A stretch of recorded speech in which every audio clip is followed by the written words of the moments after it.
Hey everyone, I hope you're having a great weekend.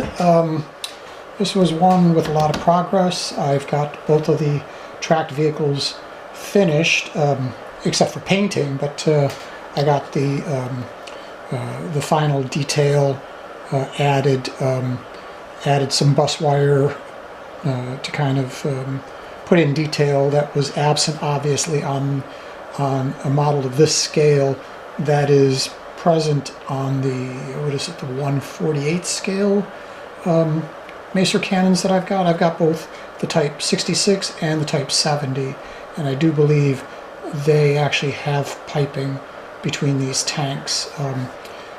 These I had to drill out and add bus wire and then epoxy them down and really kind of add that little bit of detail that was missing, I thought, and then also closed up the front end here with some strip plastic. It'll look a lot better once it's painted, which is what I've got to do next to these two models. But as far as the electronics are concerned, they are both finished. What's going on here? Oh, sorry. Forgot I had some switches flipped. So the lighting is functioning between the two. Can't leave them both on because as soon as I turn the radio off, obviously the signals disappear. Should have maybe inverted this, but my intention is not to have both models running simultaneously, so this interaction here is not really that important, but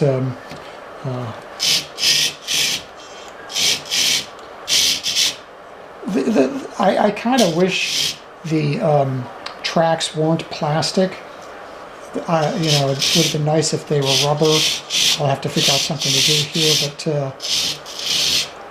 you know, again, at this scale and this level of detail, I can't complain too much. Now what we're going to do here is we're going to confirm, in fact, that this one here does function, so we'll turn this guy off. We'll get the pairing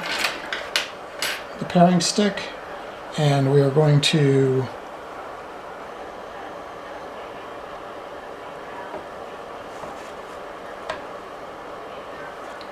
okay, I think that did it. Yeah, that did it. I guess I didn't have the magnet close enough to the reed switch, but as you can see now that this radio here also, or I mean this vehicle here is now whoop, in full control.